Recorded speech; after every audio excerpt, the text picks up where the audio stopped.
Mike Samsel is back, and so is Ace Carter. Plus, we take a look into the world of cheerleading, and we'll have a web chat with members of the CB East soccer program next on Varsity Voice presented by SFBN.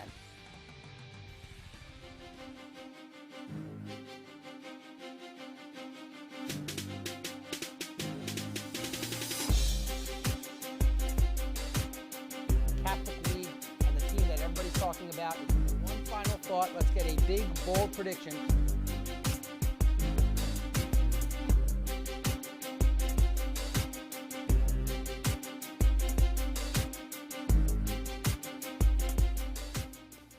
Welcome to another edition of Varsity Voice presented by SFBN. I'm your host, Ari Bluestein, and Mike, you had a chance to see some great football this past weekend. Let's start with a great game that was seen on SFBN. Imhotep and Wood, and the Panthers knock off the Vikings 20-14. Yeah, how about Mike Waters on a field full of Division I athletes? Not to say that Mike isn't, but he comes up with a game-clinching interception after the game-winning touchdown. What an unbelievable game. This Imhotep defense is really good. If you only hold Archbishop Wood to 14 points, it shows how good you really are. And they've only surrendered 8 points, not including the other day, since the beginning of October. So they've been so good. And this was just a great game. How about Mike Crawford with one of the best individual plays that I've ever seen? Has a man out in the open field, rips the football away from him, and then a 63-yard scoop and score to add to it. Yeah, those two turnovers that you mentioned were huge for Imhotep to win and knock off Wood and advance to states. And LaSalle also advances to states with a win over Simon Gratz. They beat the Prep in the Catholic League Championship game in a phenomenal game. Then they win 42-15 over the Bulldogs. Yeah, Gratz they were one play away. This wasn't a 42-15 game. They just needed one play and couldn't seem to get it. Every time they would get close, something would happen. Even right before halftime, it was 28-7 at that point. Gratz was driving down the field and just kind of ran out of time before halftime. They just couldn't get that one play to get over the hump. And then in the second half, the running back for LaSalle, Syer Madden, played incredibly well, really kind of put the game out of the reach. A heck of a running back for a good team. So Imhotep and LaSalle advance, and the defending state champions, Wood and St. Joe Prep, they are out. So let's talk about Pennsbury. They were the defending District 1 champs. They are now out as well after losing to Upper Dublin 24-14 in the semifinals. Yeah, and you got to give Pennsbury some credit. As a 15 seed this year, clearly not as strong as they were last year, but they still played really well, had their quarterback Mike Alley back.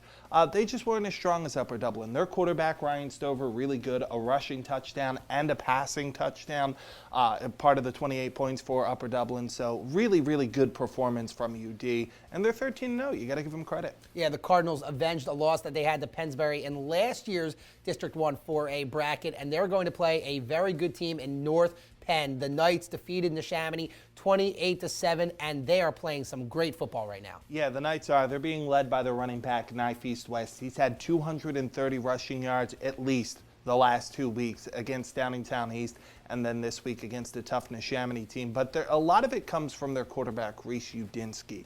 Dick Beck really trusts Reese Udinsky to make plays. He's got two big targets, 6'4" Ricky Johns and 6'4" Keith Earl, who's also a monster on the defensive end.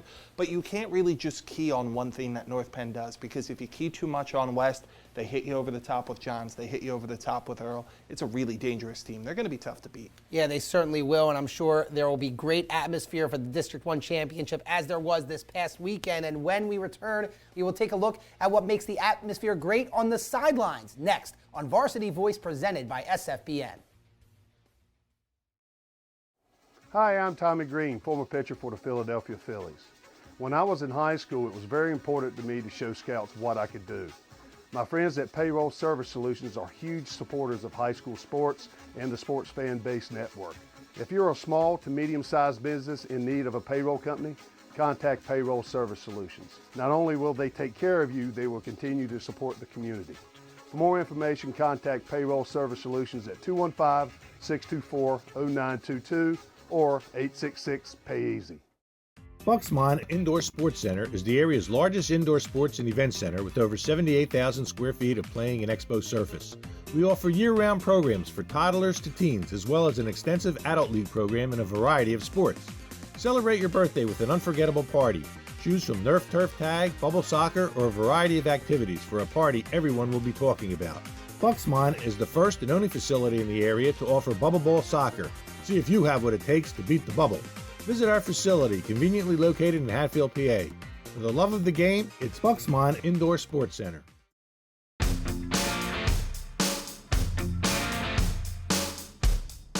I got the personal attention I needed, I had a lot of options when I graduated, and as far as I'm concerned, this is my dream job. Ryder prepared me for my NBA career, and I also got the education that I need for life after basketball.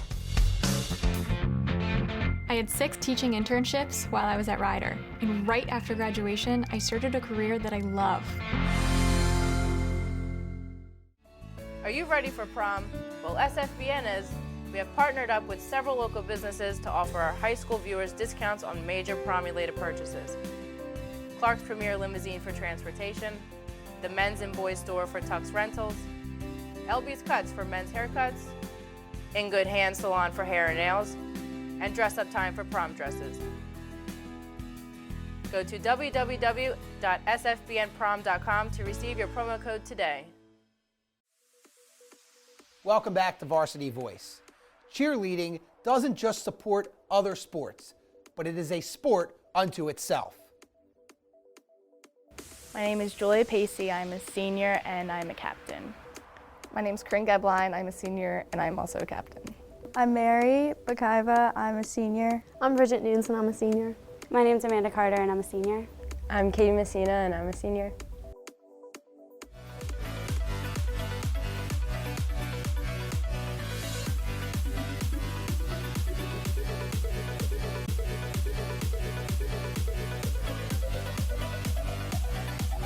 Cheerleading is so different. You know, we have 3 different things going on at once. We have our competition season, we have football season, and then we break into basketball season. Our season actually starts back in May, and then we practice all summer long. We have summer practices where we mostly condition a lot. We go to camps, clinics, and then we practice 3 times a week. And then once August comes, we will teach them their routine. Usually I'll do the choreography or I'll bring extra set of eyes out to do so. And we have to get ready for football games as well, so we have so little time to do all of that. For football games, the goal is to get everybody synchronized, get everybody in that game day mentality.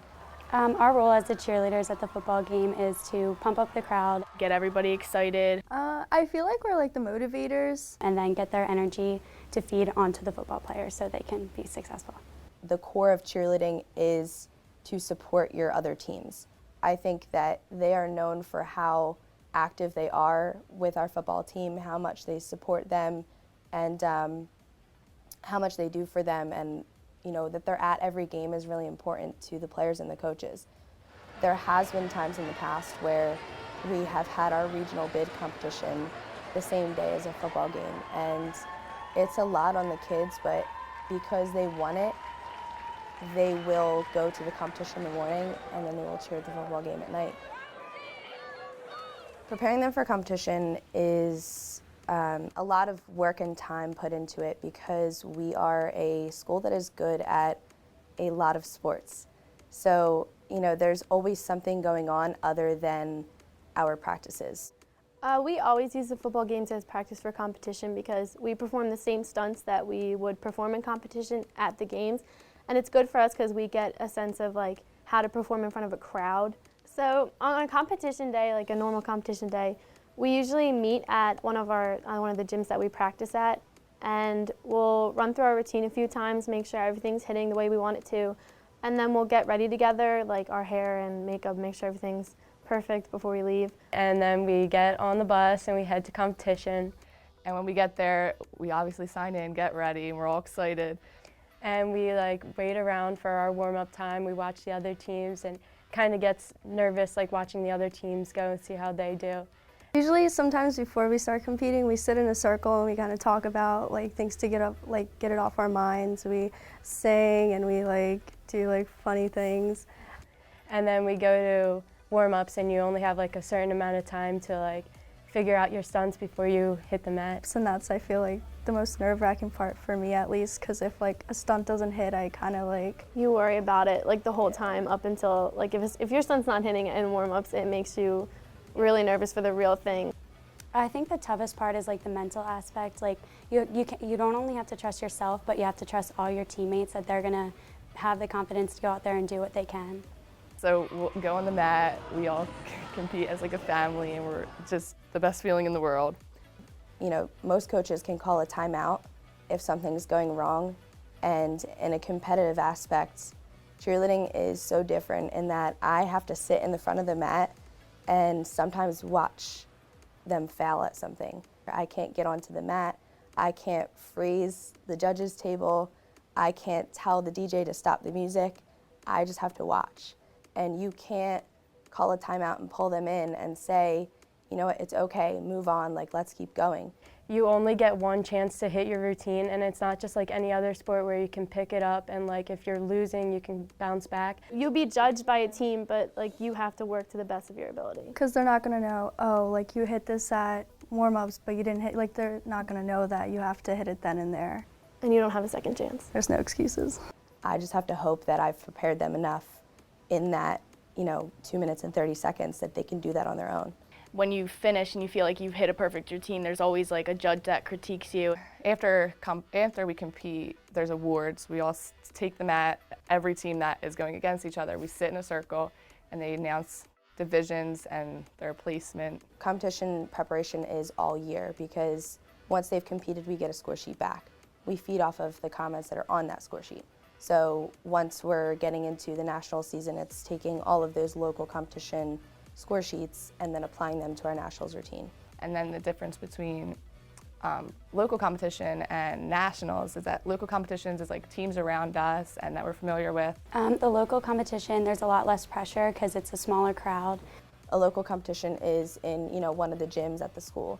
Nationals is at the SFBN complex in Orlando. At nationals, it's huge, and there's teams from all over the world that we don't even know, and they're really good. And then obviously you work all season to get to nationals, so there's much more pressure. It's nothing like I've ever experienced before. And also with like the incoming freshmen, some of them have never seen a nationals mat. We have to prepare them to be at a mat and not freeze up.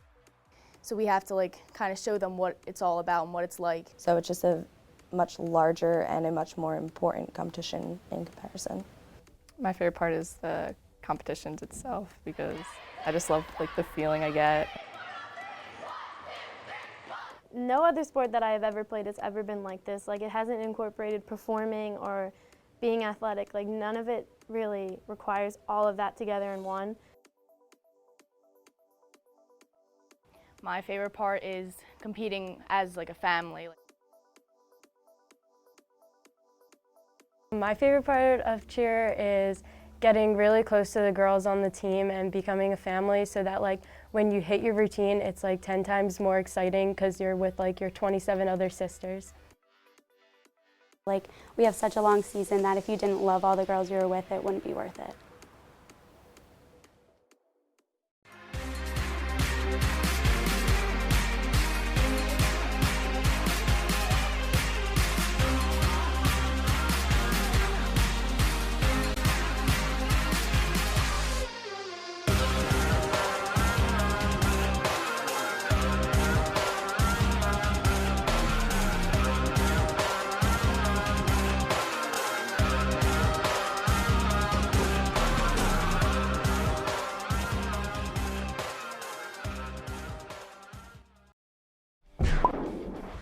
Hey, you. Who, me? Yes, you. Do you like pro sports? Yeah. Do you like college sports? Of course. Do you like high school sports? I guess. Maybe you just don't know much about them. Hey, voice in the sky. Huh? Where can I go to learn more about Philadelphia area high school athletics? Just watch Varsity Voice every other Wednesday at 6 p.m. on TCN.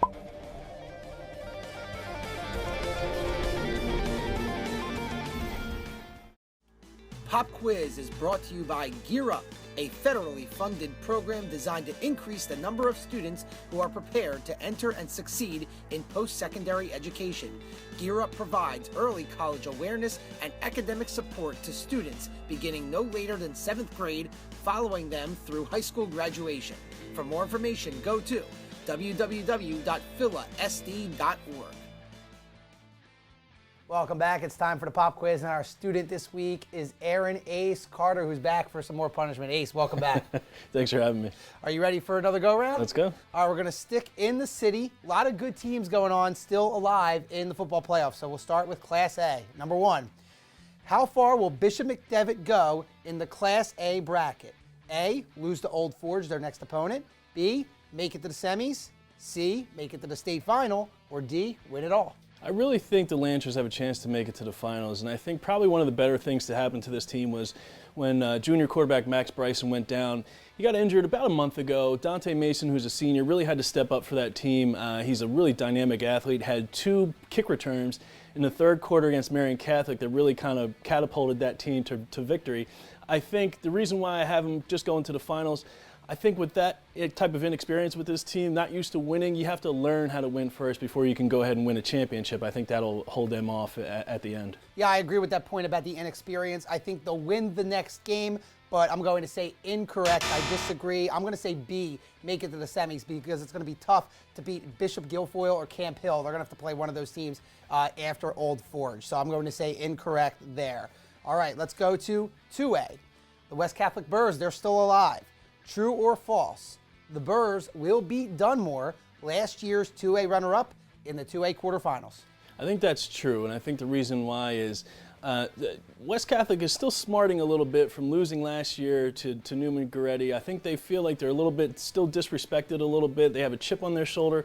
Plus, they have dynamic athletes on the outside. Craig Jones has been special for them all season long. They get a transfer quarterback in, Josh Evans from Queens, New York, who's been dynamic for them. I think third in the league and third in the city in passing yardage this season. So I think West Catholic, I think they're going to keep rolling. I like the way the Burrs have played this year, but I'm going to disagree. I'm going to say false, just because of the opponent that they have to play.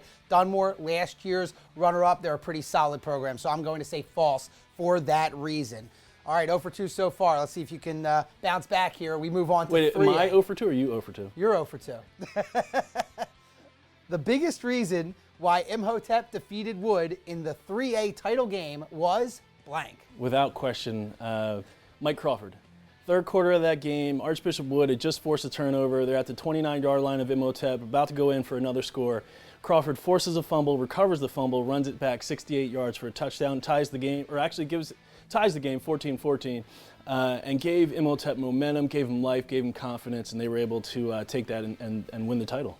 That was the play of the game, so I'm going to agree with you, correct. Mike Crawford, he is the reason why that momentum really shifted towards the Panthers and got them the victory over the Vikings. All right, question 4, we'll stick with 3A here. True or false? Imhotep Charter will win the 3A state championship.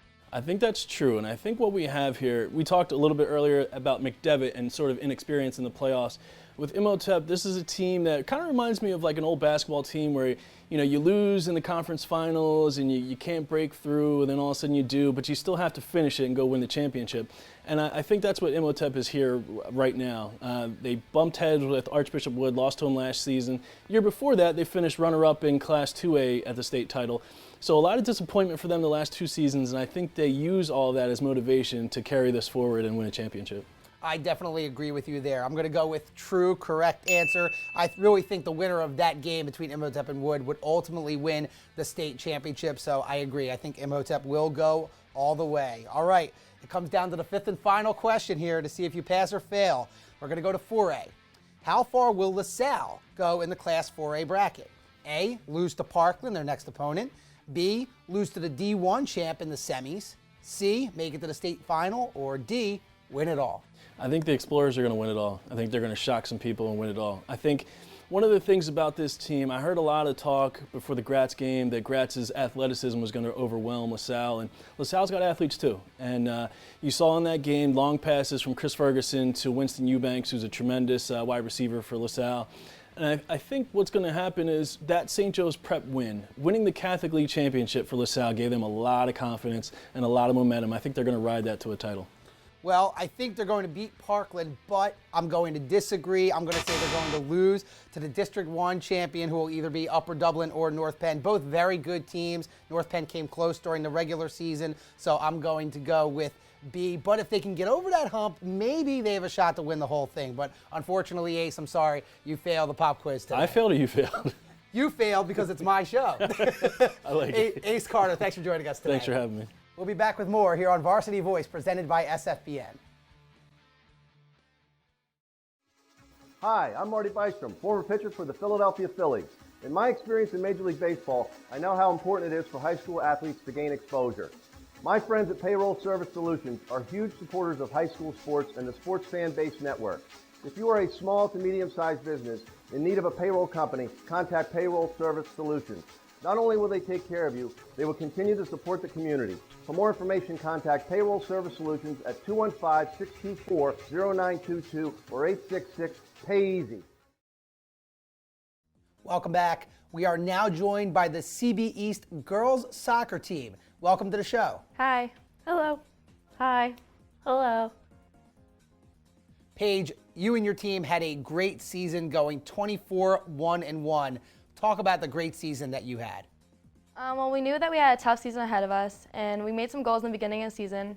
And in order to accomplish them, we knew that we had to take it game by game and stay focused. And I think the biggest key to our success was not looking ahead, because once you look ahead, you start to make mistakes. Emily, that one loss that you had was unfortunately in the state championship game. Even though you lost, talk about what it was like to get to the big game in Hershey. Well, what was really cool is that freshman year we made it a goal to finally get to the state final, and this year we finally did it. It was an amazing experience with our team, and it took a lot of hard work, but the coolest part was that this year we finally made it, and it was just super rewarding. Emma, one big game that you did win was the district championship, the first in your program's history. Talk about how it felt after that win. It was an awesome experience. You know, last year we lost to Pennsbury in the district final, and that was a really disappointing game, but you know, this year we were able to get the title. And I think as a program over the years, we've had a lot of success, but we've never really had the hardware to prove it, and this year we were able to get that. Maddie, there must have been so many great moments from the past year. What was the best? I think definitely the best moment for our season was beating Cumberland Valley in the state semifinal game. So for the last 3 years, including this year, we've made it to the state semifinal game, but the previous two, we weren't able to get that last win to make it to Hershey. But third time's the charm, and so this year we finally did it. And so Cumberland Valley would definitely, I think, was the best competition we've seen all year. So beating them, it was just the most amazing feeling ever. I just remember at the end of the game seeing Emma Loving break down into tears, happy tears, because she was so excited. And that, I think, just really captured all the emotion that we were feeling, just so much pride, seeing all our hard work pay off, and just all our hopes and dreams, and finally being able to make it to Hershey. Well, thank you very much for joining us today. Thank you for having us. And we also welcome in the undefeated CB East boys soccer team. Gentlemen, welcome. Hi. Hello. How's it going? Austin, an undefeated season, 26 wins, a league championship, a district championship, a state championship. I mean, what a season you guys had. Honestly, it was just really incredible and remarkable that we were able to accomplish so much. And I think just the credit goes to our whole team for taking it one game at a time and persevering through the long season and being able to accomplish all our goals. Evan, after the first state championship in program history, I mean, that had to feel awesome. How did you guys feel? I think we felt a great sense of accomplishment because we knew we had the ability to get to the state finals. It was just whether we played our best and came out every game and did the right things. And once we heard that final buzzer go off at Hershey Stadium, we knew we did what we wanted to this year and we accomplished our goals, and it was amazing. I can't explain it. Brian, I know you have a lot to choose from, but what was your favorite moment this season? Well, obviously winning the state championship was insane, but I think another great highlight of us was winning back-to-back district titles. It was really important to us last year, and to do it again was just insane. Brian, on behalf of your whole team, thanks so much for joining us today. We appreciate it. Thanks for having us. Now let's take a look at what's coming up here on SFBN.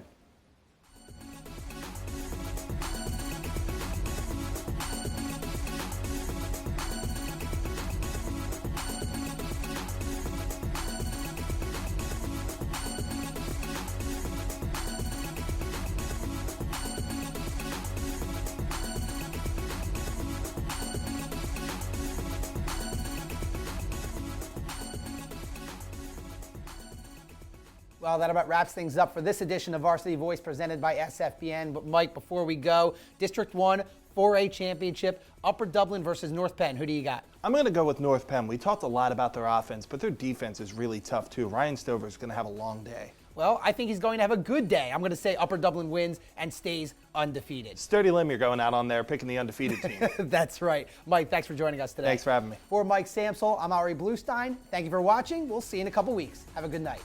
Yeah, I think if Upper Dublin's going to win, they have really have to win. Yeah, Keith Earl is just...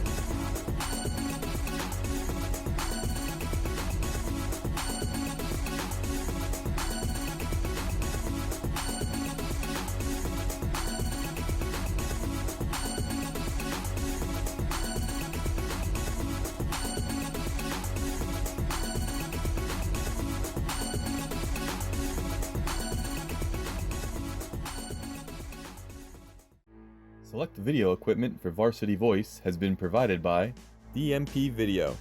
DMP Video. You provide the moment, we'll capture the memories.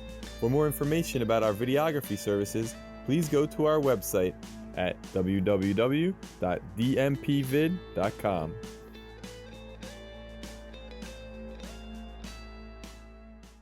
The Sports Fan Base Network, this area's leader in high school sports broadcasting, is continually bringing you the most in-depth coverage.